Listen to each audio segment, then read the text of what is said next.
Valkorion refused to die for 1500 years. Empires rose and collapsed around him. Entire worlds vanished during his reign, and still, he remained. But he did not begin that way. He began as a child in a forgotten world, with black eyes and a voice that no one could explain. Across the Legends novels and the storylines of the Old Republic, what emerges is not just the rise of a Sith, but something far older and far harder to kill, because in the end, the thing that destroyed him was not an army, not a weapon, and not another Sith. It came from inside. Chapter 1. The Boy with Black Eyes.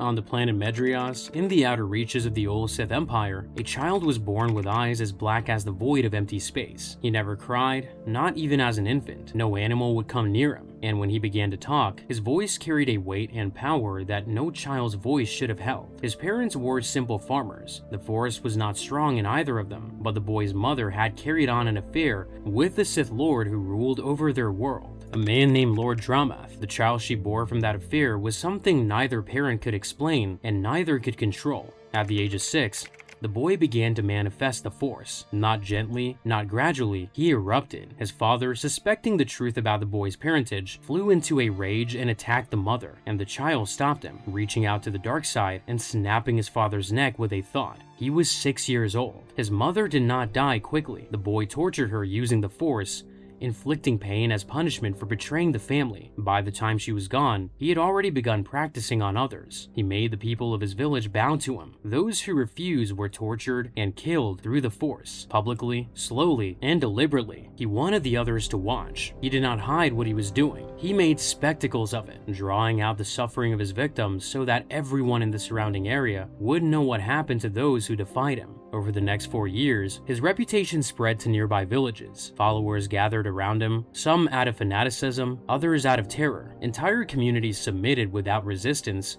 once they learned what had happened to the ones that fought. Many died simply to feed his appetite for suffering, tortured in public executions so he could savor their ends. His biological father, Lord Dramath, eventually heard rumors of the child conquering villages on the outskirts of his territory, but Dramath had long forgotten the commoner who bore him a son and considered the reports beneath his notice. He sent envoys to investigate. None of them returned. Only then did Dramath travel to confront the boy himself. He intended to judge whether the child was worthy of serving him, or whether he should simply be executed. He brought no army. He expected to find a gifted but manageable child, someone he could either use or dispose of in an afternoon. The child had no intention of serving, and no intention of dying. When they met face to face, the 10-year-old stripped his father of his connection to the Force entirely, then imprisoned him inside a powerful holocron, sealing Dramath's consciousness in a cage where he would wither into madness over an eternity. It was not a clean death. It was something worse. Dramath's firstborn son, the boy's half-brother, fled rather than face him. Other powerful Sith tried to seize the empty throne. All of them fell. By the time he was a teenager, the entire planet belonged to him. At 13, the boy traveled to the planet Ziost, the seat of Sith power, and presented himself to Mark Ragnos, the Lord of all Sith and ruler of the Sith Council. Ragnos was the most powerful Sith alive, a being who had held dominion over the Sith species for longer than most of his subjects could remember. He was not easily impressed, but the teenager standing before him radiated a depth of dark side power that Ragnos had never sensed in someone so young. The ambition behind those black eyes was absolute, not the reckless ambition of a child seeking approval, but the cold, measured ambition of a predator waiting for its moment. Ragnos granted the child a title and a name. Lord Vitiate, his home world Medrias, was his to rule officially. Lord Vitiate returned home, renamed the planet Nethema, and disappeared from galactic history for the next 100 years. He did not fight in the Great Hyperspace War. He took no side when Nagasato and Ludo Kresh tore each other apart for control of the Sith. He did not join any faction, attend any council, or seek any alliance. He simply watched, studied, and waited, alone on a world that no one else considered worth visiting. While the Sith destroyed themselves from within and the Jedi hunted the survivors to the edge of extinction, Lord Vitiate sat alone on Nethema and prepared for what would come next. 100 years of solitude, 100 years of research into the deepest, most forbidden depths of dark side power. No one knows exactly what he studied during that century, but when he finally emerged, he had the knowledge to do something no Sith Lord had ever attempted. Chapter 2. The Ritual. The Great Hyperspace War ended in catastrophe for the Sith. The Republic and the Jedi drove them from the galaxy's core, and the surviving Sith Lords scattered into the unknown, desperate and afraid. Most believed their species was on the verge of extinction. Lord Vitiate saw opportunity. He broke his silence and called a general council of the surviving Sith. He invited thousands of the most powerful Sith Lords to his palace on Nethema, built on the site where he had imprisoned his father and tortured his mother as a child. He promised them something extraordinary, a ritual that would unlock the full potential of the dark side, power beyond anything they had ever witnessed or imagined. Some refused the invitation, but thousands answered, because none of them believed one scholar on a backwater world could threaten that many Sith Lords at once. Lord Vitiate was not known as a warrior. He had no great victories or conquests beyond his home world. His reputation was that of a scholar, not a conqueror, and the Sith Lords were afraid. The Jedi were hunting them. They were desperate for any weapon they could use against the servants of the light. Vitiate played on that fear, convincing those who answered his call to set aside their suspicions and join in a single cause. Once they arrived on Nethema, they quickly fell under his control.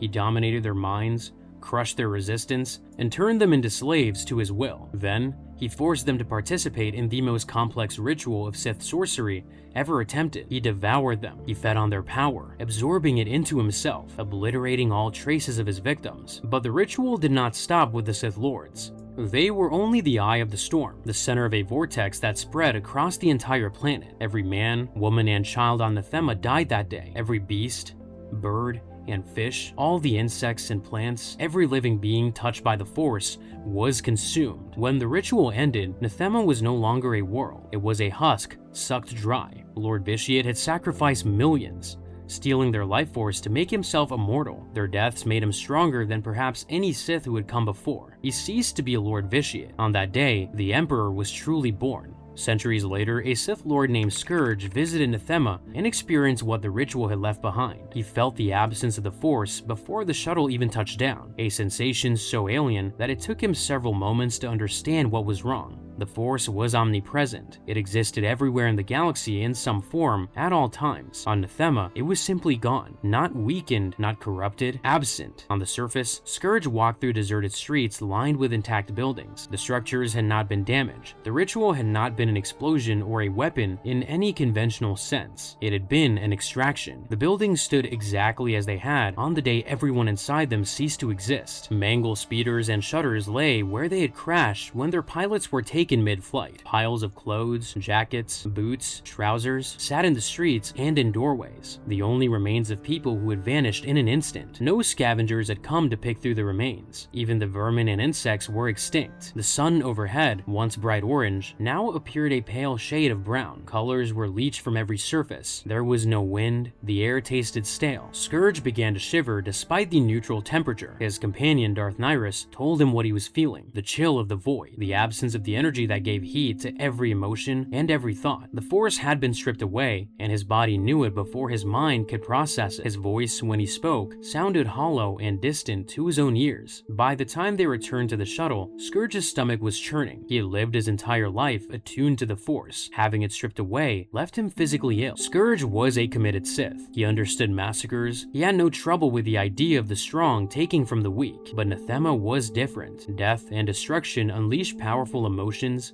fear, suffering, hatred, and those emotions fuel the dark side. That was how the Sith operated. But what had happened on Nethema was not destruction, it was annihilation. The Emperor had consumed everything: life, sound, color, even the Force itself, and left behind a vacuum of existence, a blight on the natural order. Scourge had entered Nethema expecting to see evidence of power. He left understanding that the Emperor was something the Sith had never encountered before, a predator that fed on the Force itself. The planet was not destroyed, it was emptied. The void it left behind was unlike anything the galaxy had a word for. The Emperor gathered what remained of the Sith species and led them into the unknown reaches of the galaxy, far beyond the borders of Republic-charted space. The Republic and the Jedi believed the Sith were extinct. Somewhere in the unknown regions, a storm-covered world was already being reshaped into the foundation of something far worse.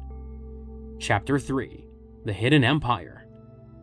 Darth Nihilus was one of the most senior members of the Dark Council, and she believed the Emperor was insane. She had visited Nethema and seen the void firsthand. She understood what the Emperor had done to an entire world, and she believed he intended to do it again. Her conspiracy recruited agents, gathered intelligence, and even captured a Jedi prisoner to study for weaknesses they could exploit. She convinced a faction of like-minded Sith Lords that the Emperor's plan to provoke a war with the Republic would expose the Sith to the Jedi and lead to their extinction. The Emperor destroyed them all in a single night. The conspiracy was exposed, its members eliminated, and the Dark Council rebuilt with new faces, loyal ones, or at least ones who had learned the cost of disloyalty. The system absorbed the betrayal exactly as it was designed to. The Emperor did not even appear to deal with it personally. He let his institutions handle it and continued his preparations without interruption.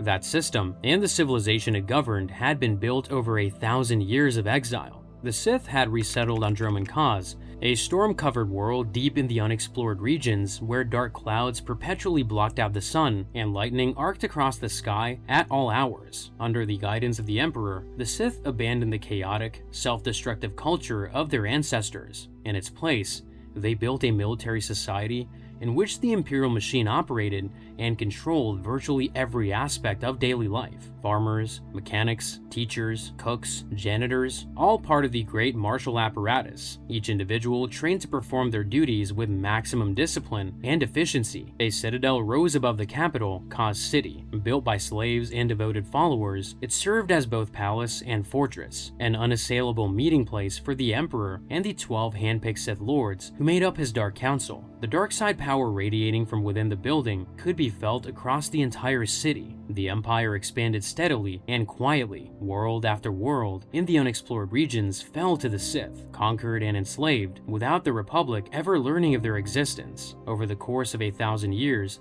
the Sith built an empire whose power and influence rivaled the glory of their ancient past, and the galaxy that had tried to exterminate them had no idea they were still alive. For a millennium, the Emperor waited. He did not age, he did not awaken, he simply endured, watching the Republic from the shadows, preparing for the moment he would reveal himself. The system he built to maintain control was unlike anything the Sith had used before. The Emperor did not appear in person or sit on a visible throne. Instead, he ruled through layers of intermediary institutions. The Dark Council managed the day-to-day operations of governance, military deployment, and expansion. They competed with each other constantly, plotting and scheming in the way all Sith did. The Emperor allowed this, treating the infighting as a managed variable. Enough competition to keep his subordinates sharp, but never enough to let any single figure accumulate enough power to threaten him. When the Emperor needed to communicate directly, he used the voice, a host body into which he placed his consciousness. To speak with the voice was to have an audience with the Emperor himself, whose mind inhabited the body and spoke through it.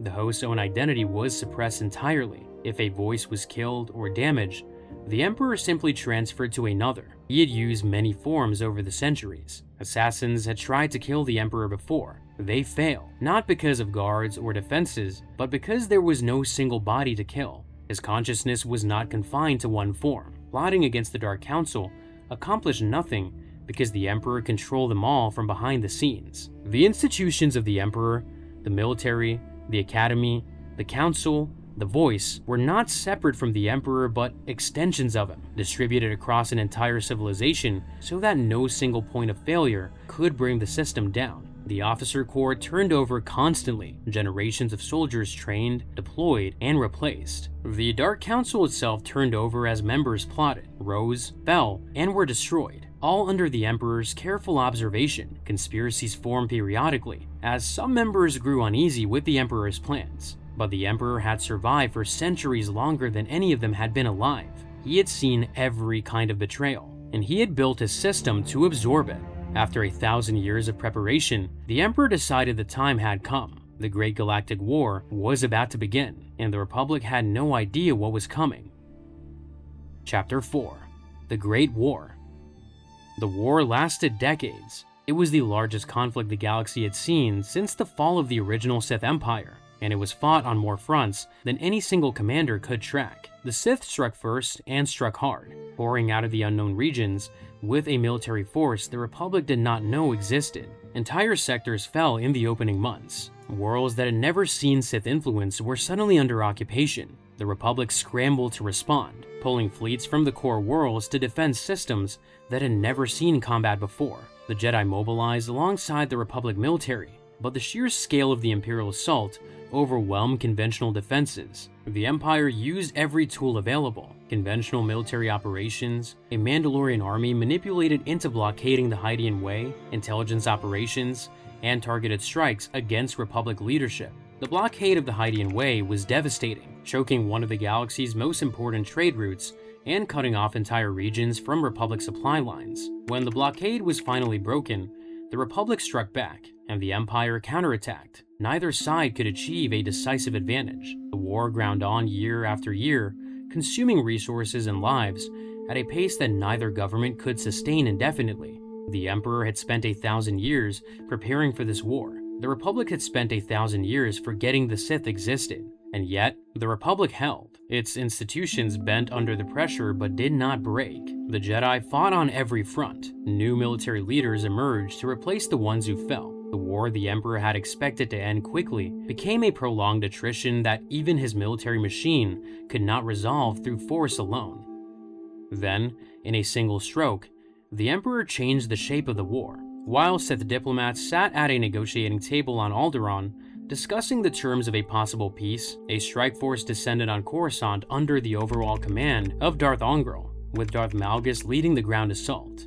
The target was not a military installation, not a government building, not a strategic asset in any conventional sense. The target was the Jedi Temple itself, the spiritual heart of the Republic, the place where the Jedi had trained, studied, and protected the galaxy for thousands of years. Destroying it would not win a battle, it would break the Republic's will. Malgus walked toward the temple's entrance with Alina Daru, his Twi'lek companion and warrior, at his side. 3 guards moved to intercept them. He drew on the Force, augmented his speed, and killed all 3 before they could fire a single shot. One crosscut through the chest, a second cleaved on the follow-through, the third hurled into the wall with enough force to crush bone. A Mandalorian ally rode her rocket pack to a high window and disappeared inside. Inside the temple, a vast hall extended for several hundred meters. 2 rows of elegant columns rose from floor to ceiling. Jedi Padawans gathered on the balconies above, watching. Half a dozen Jedi Knights dropped from the upper levels and took positions in the hall. Behind them, descending the grand staircase, came a Jedi Master, Ven Zalo. Malgus and Zalo stopped 2 meters apart. Neither spoke. The silence held until the chrono on Malgus's wrist began to beep. The slight sound rang out like an explosion in the vast hall. Then came the roar. A hijacked dropship carrying 50 Sith warriors crashed directly into the front of the temple at full speed. Stone shattered, columns collapsed, balconies crumbled, and bodies were crushed beneath the wreckage. The ship skidded along the temple floor, trailing fire, gouging stone, toppling everything in its path. When the reinforced passenger compartment blew open, 50 red lightsabers ignited simultaneously, and the sound heralded the fall of the temple, the fall of Coruscant, the fall of the Republic. The Jedi Temple, the symbol of the Republic's spiritual authority for thousands of years, fell. Malgus dueled Ven Zalo in the ruins. Neither had spoken a word to the other. Both knew what the moment required, and Malgus killed him. Imperial bombers followed. Coruscant burned. A skyrise became a pillar of flame. Republic fighters that got airborne were swarmed and destroyed. The capital of the Galactic Republic, the seat of its government, the home of the Jedi, was on fire. And on Alderaan, the Republic delegation had no idea. They were still negotiating. The Treaty of Coruscant was signed under duress. The Republic agreed to terms because its capital was in ruins and its military was shattered. But the Emperor did not press for total destruction. He stopped. The war he had spent a millennium preparing, the war his Sith had just won on the battlefield, he deliberately chose not to finish. Malgus stood among the ruins of the temple and watched the sky, waiting for the final bombardment. It never came. When he contacted his cruiser, his commander told him the peace negotiations were continuing. All forces had been ordered to stand down. Malgus was stunned. He had conquered the Republic's capital, and his emperor had chosen to negotiate. The war was over, the Republic survived, and almost no one understood why the Emperor had let them live. The treaty split the galaxy into spheres of influence. Worlds changed hands, borders were redrawn. A Cold War settled in, tense, fragile, and punctuated by proxy conflicts, espionage, and border skirmishes that never quite escalated into open war. The Sith Empire consolidated its gains. The Republic licked its wounds and tried to rebuild. and the Emperor, having achieved something with the treaty that none of his commanders could articulate, withdrew further into silence. Chapter 5. The Hunger.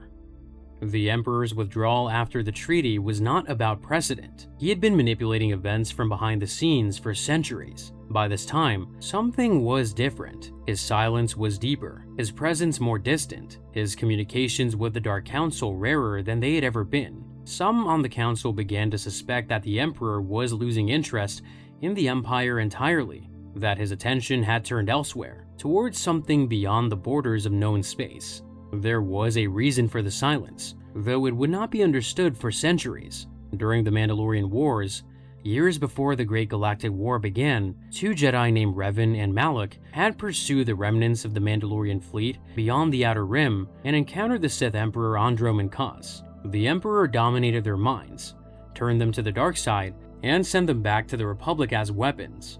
They became Sith Lords who would wage war against the very civilization they had once sworn to protect. When Revan was eventually freed from the Emperor's control and redeemed by the Jedi Council, fragments of his memory remained missing. He could not remember what he had found beyond the Outer Rim, but he knew something terrible was waiting there. The nightmares never stopped, a world of perpetual darkness, thunder, and lightning. Nethema.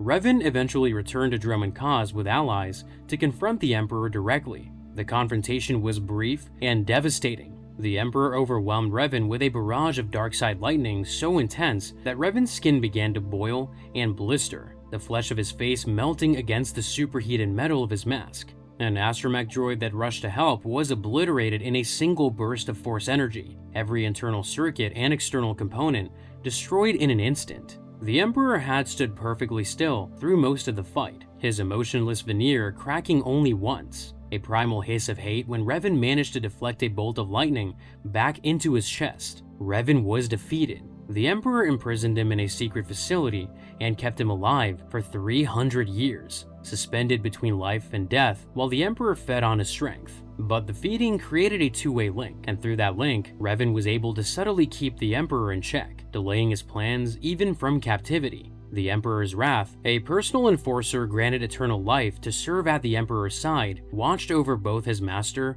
and the imprisoned Jedi, waiting for the day someone would finally be strong enough to finish what Revan started. When the Cold War eventually broke into open conflict again, the Emperor's involvement was sporadic and strange. A powerful Jedi Knight, later known as the Hero of Tython, confronted the Emperor and destroyed his host's body in battle on Dromund Kaas. The Emperor's spirit survived, but was grievously wounded, forced into slumber on the moon Yavin 4. When a now-mad Revan later attempted to resurrect the Emperor to a physical form in order to destroy him permanently, the plan failed, and the Emperor fed on the deaths caused by the battle, restoring his strength instead. Then, the Emperor's true nature began to reveal itself. On the planet Ziost, once a sacred Sith world and a major seat of Imperial power, the Emperor struck without warning. His influence spread across the planet through the Force, seizing the minds of Imperial soldiers, government officials, and civilians alike. He turned them against each other, engineering a massive slaughter across the planet's cities. He was not simply controlling individuals one at a time. His reach extended further with every passing hour. Imperial soldiers turned their weapons on civilians they had sworn to protect. Government officials walked into public spaces and began killing at random. The possessed moved with purpose, not mindless violence, but coordinated slaughter designed to maximize casualties. From the menacing People's Tower in the center of New Adasta to massive armored walkers patrolling for fresh targets, the Emperor's presence was overwhelming, his power growing with every death. A joint task force of Imperial and Republic agents attempted to stop him. Lana Beniko, the Minister of Sith Intelligence, coordinated with Republic agent Theron Shan to free the population. They deployed an electrostatic weapon on New Adasta that could temporarily sever the Emperor's hold on individuals, but the relief never lasted. The Emperor reasserted control, and the crisis deepened.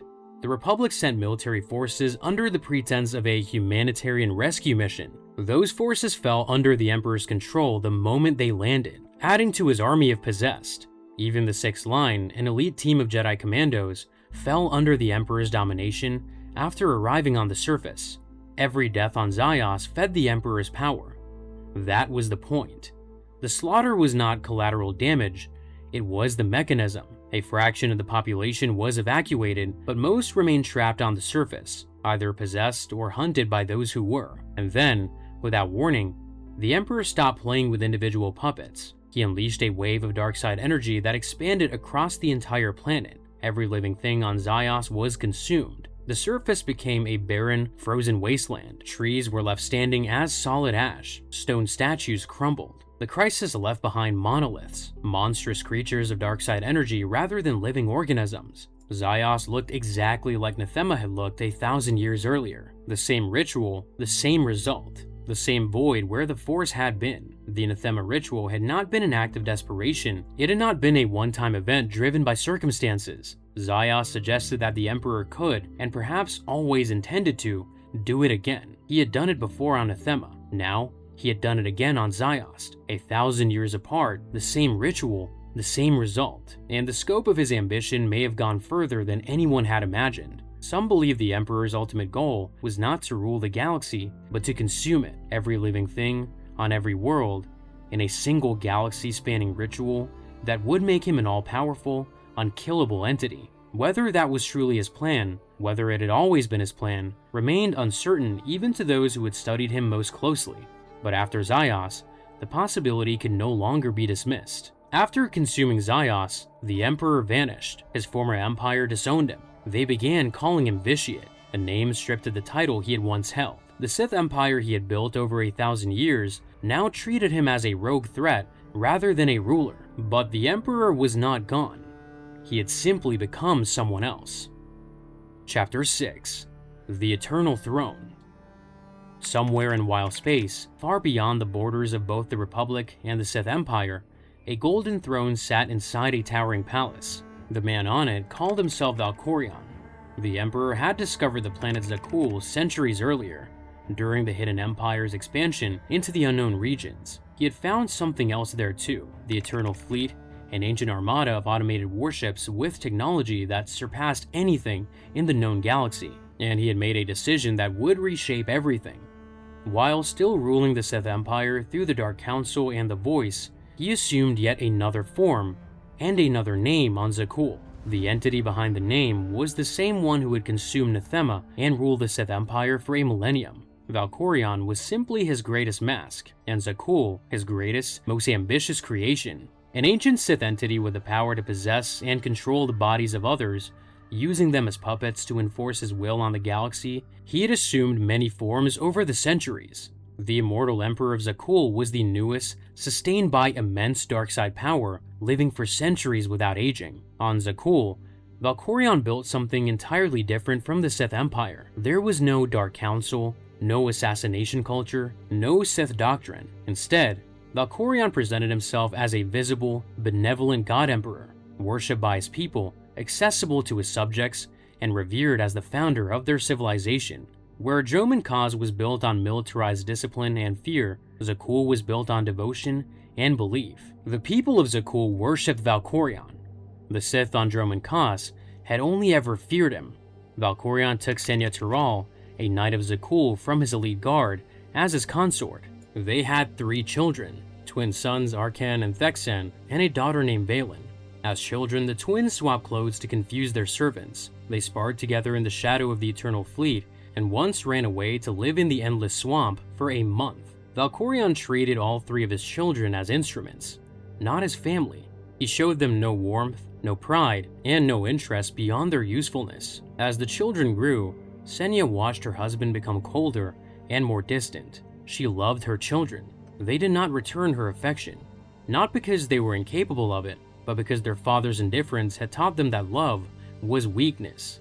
Senya tried to reach them. She failed, and Valkorion made no effort to help. Valen was the most powerful of the 3, and the most dangerous. Even as a small child, her connection to the Force was extraordinary. During a sparring match with the other young trainees, she lost control and accidentally used the Force to crush several Knights of Zakuul to death. She had not meant to kill them, she simply could not contain what was inside her. Her power terrified even Valkorion. He did not try to train her. He did not try to help her learn control. Instead, he had taken her to Nethema, the dead world he had created 1,000 years earlier. The planet stripped of the Force, and imprisoned there. On a world where the Force did not exist, Valen's power could not manifest. She was caged in a void. While she was there, a conditioning trigger was implanted in her mind. The phrase, "kneel before the dragon of Zakul," would render her unable to fight back, unable to resist, unable to do anything but submit. Valen spent years in captivity on Nethema, imprisoned by her own father, on a planet that existed only because he had consumed every living thing on it centuries before. She was a child locked inside the scar of her father's first atrocity. The twins grew into warriors. They proposed a plan to test the strength of the Republic and the Sith Empire. Valkorion approved the assault, but ordered only Thexan to lead the Eternal Fleet. Arcan disobeyed and joined his brother anyway. Together, they drove back both galactic powers, striking worlds across the galaxy. During an attack on Korriban, Arcan was caught in an explosion that took his left arm and scarred half his face. Thexan stood by him through the recovery. When the twins returned to Zakul, they presented lightsabers of fallen Jedi and Sith as trophies, proof of everything they had accomplished. Valkorion looked at the trophies, said nothing, and turned away. Arcan snapped. The dark side ignited in his eyes. He leaped at his father with his lightsaber drawn. Thexan reached out with the Force and pulled his brother back mid-strike to save Valkorion's life. Arcan, still consumed by rage, turned on Thexan instead. Their duel lasted only seconds. Arcan struck his brother across the torso. Thexan looked at his brother with resignation as he fell. Arcan caught him and cradled him as he died. Valkorion watched. He waited until Thexan was dead. Then he walked to Arcan, looked down at his surviving son for the first time with something resembling acknowledgement, and spoke a single word, "Son." He told Arcan to come with him. Not long after, Darth Mar led a joint Republic Imperial task force into wild space, tracking leads on the former Sith Emperor. Mar was one of the most respected figures in the Sith Empire, a member of the Dark Council who had held his seat longer than almost anyone, a military strategist who had guided the Empire through the worst of the war. He knew, better than most, that the Emperor who had once ruled them was still alive somewhere, and that whatever he was planning would be worse than anything the galaxy had faced before. The Eternal Fleet intercepted Mar's expedition and destroyed it. Mar and a second figure, later known as the Outlander, were captured and brought before the Eternal Throne. The throne room was vast. Valkorion sat above them, golden and composed, radiating a presence that Mar recognized instantly. The face was different, the body was different, but the presence behind the eyes was unmistakable. This was the same being who had once ruled the Sith Empire and consumed Ziost. Mar said as much, openly, in front of Valkorion's own court. Valkorion offered Mar mercy if he would kneel. He released Mar from his restraints and gave him the chance to submit. Mar refused. He attacked and managed to kill a few guards before Valkorion struck him with a single blast of Force lightning. Darth Mar, who had survived decades of war and political conspiracy, died in seconds. The Emperor killed one of the most powerful Sith Lords alive as casually as swatting an insect. Then, Valkorion turned to the Outlander and repeated the offer. Shared power, shared purpose. A place at his side. He seemed genuinely interested in the Outlander, as though he had been waiting for someone worthy of the offer. While Valkorion was focused on this exchange, Arcan struck from behind. The blow was fatal. Valkorion's physical body collapsed on the steps of his own throne. But the Emperor did not die. His spirit refused to surrender to mortality. In the instant his body failed, he transferred his consciousness into the Outlander's mind. Arcan sensed his father's presence inside the Outlander and ordered the prisoner frozen in carbonite immediately. For 5 years, the Outlander remained suspended in an imperfect form of carbon freezing, alive but unable to act, trapped in darkness. During those 5 years, Arcan ruled the Eternal Empire as Emperor. He launched the Eternal Fleet against both the Republic and the Sith Empire, and both galactic powers, already weakened by decades of war against each other, were powerless to resist. The Republic submitted. The Sith Empire submitted. Tribute flowed to Zakul from capitulated worlds across the galaxy. Arcan had achieved what his father never had. Total military dominion over the known galaxy, but he did it with his father's fleet, his father's throne, and his father's technology, and he knew it. Inside the frozen Outlander's mind, Valkorion waited. He appeared to the Outlander in a vision and told them that he had finally shed his physical body and reached true immortality as a Force spirit. He spoke of Zakul as the future, a civilization of Force users who followed neither the light nor the dark side, a new order that would replace the failures of both the Jedi and the Sith. He recognized that Arcann was misusing the power he had inherited, and he made it clear that the Outlander, not Arcann, was the vessel he had chosen. Chapter 7: The End of All Things.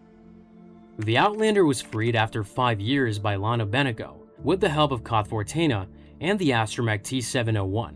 The escape from Zakuul was chaotic. During the flight, Senya Tiral, Valkorion's estranged consort and the mother of Arcann and Vaylin, joined the group and revealed her identity. Inside the Outlander's mind, Valkorion appeared at critical moments, advising, tempting, offering the full weight of his power at the exact instant the Outlander needed it most. Every offer came with a cost. Every time the Outlander accepted Valkorion's help, the Emperor took a little more control, sometimes seizing the Outlander's body entirely for brief, terrifying moments before releasing it.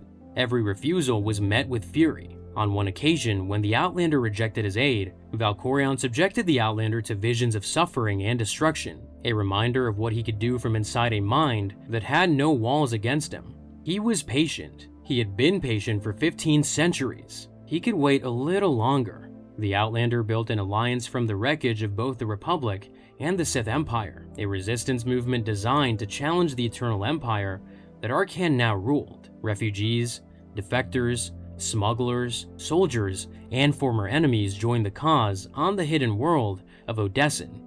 But the real war was not fought on battlefields. It was fought inside the Outlander's head, between two wills that could not coexist. Arcann's rule was brutal and unfocused. He ordered planets bombarded to flush the Outlander out of hiding, destroying inhabited worlds to force someone to talk. He executed half his own Knights of Zakuul to root out disloyalty. He brooded on the Eternal Throne over a father who refused to face him in open combat, even from beyond death. Vaylin told him that Valkorion was plotting against them, that their father currently favored the Outlander and intended to take back the throne through a new host. Arcann agreed, but could do nothing about it. The enemy was inside someone else's mind, and no fleet could reach him there. Vaylin, freed from Nethema after Valkorion's physical death weakened her conditioning, served as High Justice under her brother. She was the enforcer, the one who killed the disloyal, hunted the fugitives, and kept the Eternal Empire's subjects afraid. When Arcann fell to the Alliance, Vaylin seized the throne for herself. She was unstable, violent, and immensely powerful, but her reign was shaped entirely by what her father had done to her. Her entire life had been defined by his control, and now that she was free of it, she had no idea what to do with her power except destroy. The Eternal Empress was a weapon that Valkorion had built and then failed to contain. The Alliance confronted Vaylin on Odessen. The Outlander was forced to choose between saving two captured allies. One would live, and one would die at Vaylin's hand. The loss was real and permanent. Vaylin launched a full assault on the Alliance's base. The Outlander killed Vaylin in battle, and her death triggered a catastrophe no one had anticipated. Control of the Eternal Fleet was bound to the Eternal Throne, and with no one left to command it, the automated warships turned on the galaxy, bombarding planets without direction or restraint. The only way to stop the fleet was to claim the throne. The Outlander reached the Eternal Throne and sat down. The moment contact was made, Valkorion struck. He seized control of the Outlander's body and cast the Outlander into the depths of their own mind. The final battle was not fought with fleets or lightsabers. It was fought in a mindscape, a mental landscape shaped by memory, trauma, and force. Valkorion raised the spirits of his dead children to fight for him, commanding them as he had commanded everything else in his life, through force, not loyalty. The Outlander turned them. Vaylin, the daughter Valkorion had caged, conditioned, and discarded, faced the specter of her father one last time. He tried to use the conditioning trigger against her, the phrase that had controlled her since childhood. It failed. For the first time in her life, Vaylin's will held against his. Senya's spirit joined the fight. She poured out her grief and guilt to Vaylin, everything she had failed to say while her daughter was alive. For the first time, something cracked in Vaylin's rage. Together, the Outlander, Vaylin, Senya, and the allies who had fought across the Emperor's entire history, they struck Valkorion down inside the mindscape. He denounced his own family as motes of filth. It was the last thing he ever said as the Outlander reclaimed control.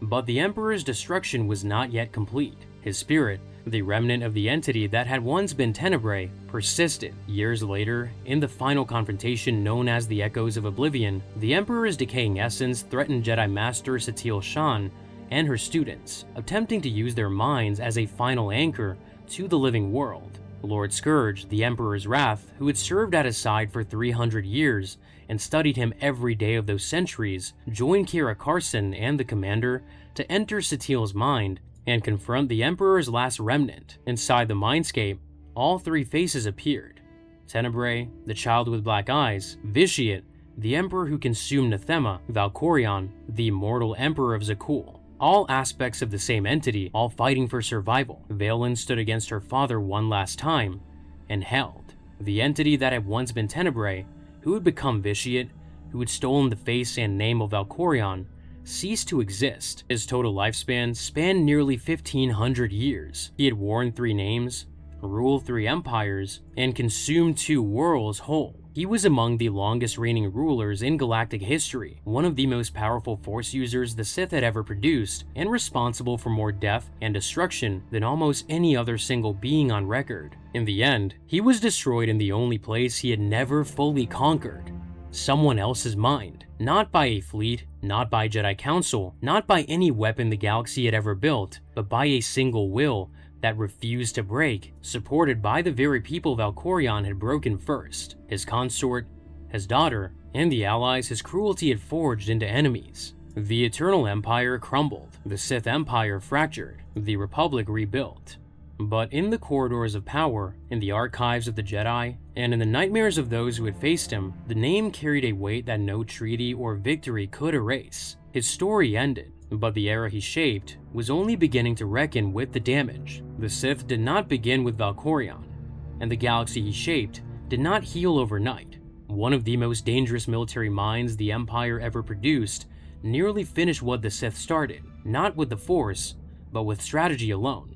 And centuries before Valkorion's fall, another Sith Lord was already building a legacy of violence that would echo across the Old Republic. Both stories are on the channel now.